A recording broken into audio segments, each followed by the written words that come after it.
तो अभी हम थर्ड सम स्टार्ट करते हैं। थर्ड सम दिखने में थोड़ा डिफिकल्ट है, बस थोड़ा ट्रिकी है। सो इक्वेशन लिख लेते हैं, x plus 7y is equal to 10। इसको इक्वेशन नंबर 1 लिख लेते हैं।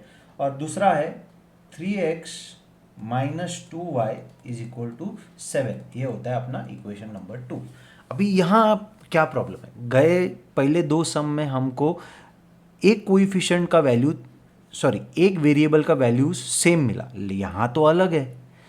देखो x के वहाँ कोई वैल्यू नहीं है तो इधर हम लोग लिखेंगे 1, बट यहाँ का कोइफिशिएंट, नीचे वाले इक्वेशन का कोइफिशिएंट का वैल्यू है 3 और यहाँ का y का कोइफिशिएंट का वैल्यू है 7 और यहाँ है 2।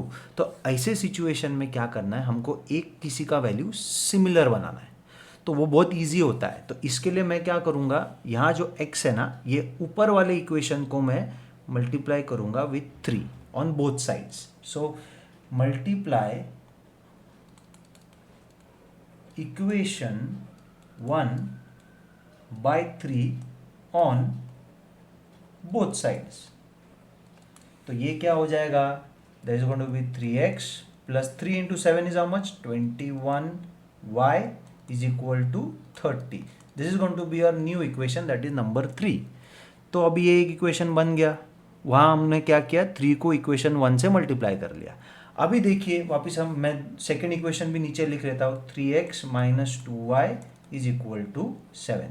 अभी ये तो इक्वेशन नंबर 2 है। अभी यहाँ दिख रहा है कि ये दोनों सिमिलर हो गए, ठीक है। तो इसका मतलब है हम इसको अभी माइनस कर सकते हैं।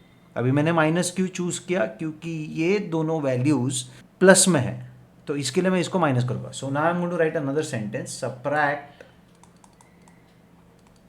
Equation 3 and 2। सो मैं क्या करूंगा, 3x plus 21y is equal to 30। नीचे वापस दूसरा equation 3x minus 2y is equal to 7। अब इधर माइनस साइन डाल दिया तो ये हो गया माइनस। अभी ये minus multiplied by minus is what, अभी ये साइन चेंज होके बन जाएगा प्लस और यहाँ आ जाएगा माइनस। सो ये क्या हो गया, +3 -3, तो ये हो गया 0। ये हो गया plus, so this is going to become what, 23y। और ये क्या हो जाएगा, 30 माइनस 7 इज व्हाट, 23। तो अभी सबको मालूम है, देयरफॉर y का वैल्यू क्या आएगा, y का वैल्यू आएगा 1, बिकॉज 23 और 23 ये कट जाएगा, तो y का वैल्यू क्या आया हम लोग को, 1 आया। अभी हम y का वैल्यू क्या करेंगे, कोई तो एक इक्वेशन में डाल देंगे। अभी आपको ये नंबर 3 वाला इक्वेशन मत यूज़ कीजिए, क्योंकि इसके वैल्यूज़ बड़े हैं। हम इक्वेशन नंबर 1 या 2 दोनों में से कोई भी यूज़ कर सकते हैं। तो मैं तो यूज़ करने वाला हूँ equation number 1। So substitute value of y in equation 1। Sentence लिखना ज़रूरी है ताकि एग्जामिनर को ये समझे कि आपने खुद से किया है, ना कि कॉपी किया है। हाँ, बहुत सारे एग्जामिनर्स को ऐसे लगता है कि कोई कोई लोग कॉपी कर लेते हैं। अभी यहाँ का y निकल जाए, क्योंकि y का 1 वैल्यू है। तो अभी ये क्या हो गया, 7 है, x plus 7 is equal to 10। So x is equal to what, 10 minus 7। तो x का वैल्यू क्या है, देयरफॉर x वैल्यू इज 3। समझा। So therefore what are the values are 3, 1। ठीक है, that is x and y का वैल्यू। आएंगे some number 4 पर। इस बार मैंने पहले इक्वेशन लिख लिया है, सम नंबर 4। सो यहाँ है 2x minus 3y is equal to 9, one equation, and 2x plus y is equal to 13, that is going to be your second equation. देखो अभी यहाँ वापस कुछ मल्टीप्लाई करने की जरूरत नहीं, क्योंकि इन दोनों x के दोनों के कोएफिशिएंट्स दोनों इक्वेशन में सेम है। तो मैं क्या करूँगा, सबट्रैक्ट 1 एंड 2। ओके, तो मैं वापस वो इक्वेशन लिख लेता, 2x minus 3y is equal to 9 और 2x plus y is equal to 13। अब यहाँ माइनस साइन डाल दिया तो ये माइनस हो गया, plus multiplied by minus is what, minus, and this is also going to be plus multiplied by minus is what, minus sign. तो ये तो हो जाएगा 0। अभी यहाँ क्या आ जाएगा, अभी ये y भी माइनस हो गया है, ये भी माइनस है, तो this is going to be minus 4y और ये हो जाएगा -4।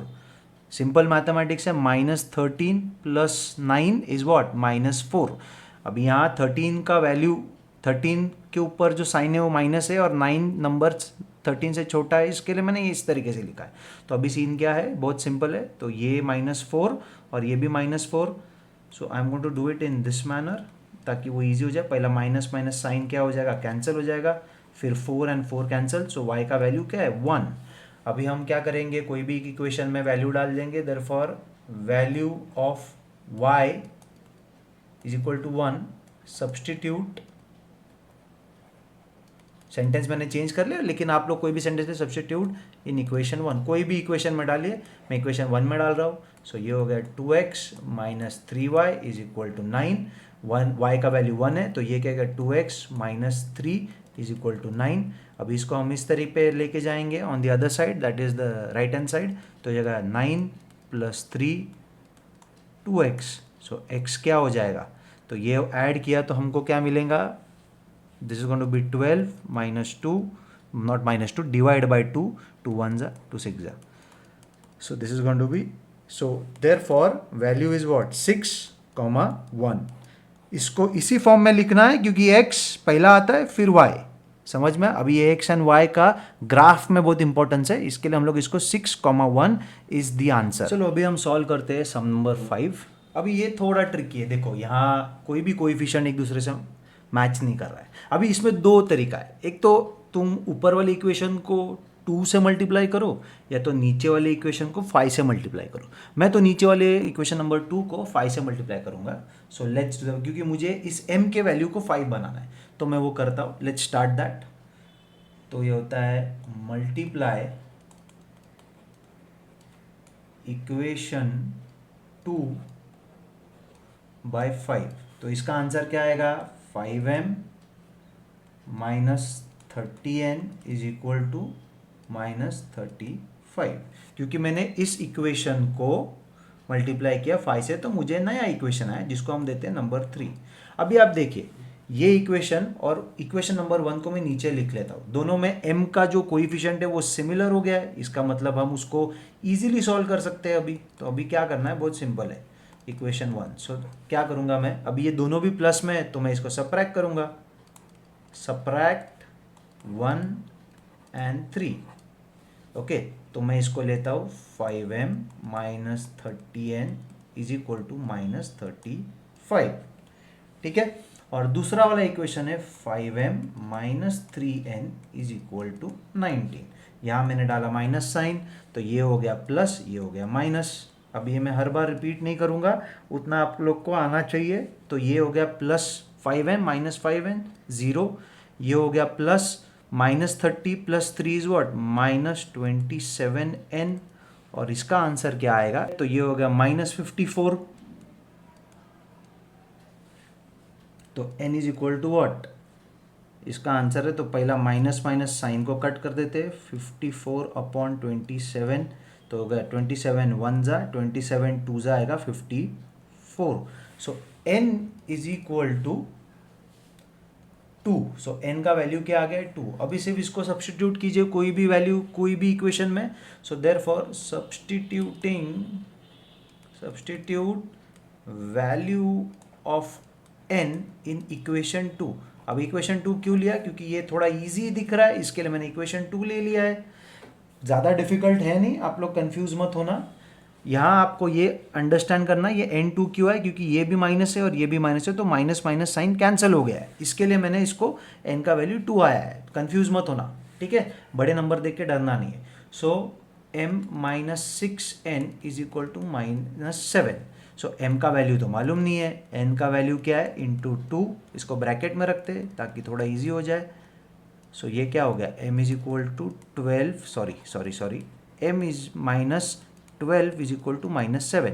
इस 12 को मैं इस साइड पे लेके आया तो ये क्या आ जाए, m is equal to -7 plus 12। So what is the answer, therefore m is equal to 5। Therefore values are what, value is 2, 5 is the answer. समझ में आया, बहुत इजी है, ज़्यादा डिफिकल्ट नहीं है। अगर आपको पसंद आया हो तो please like share and subscribe.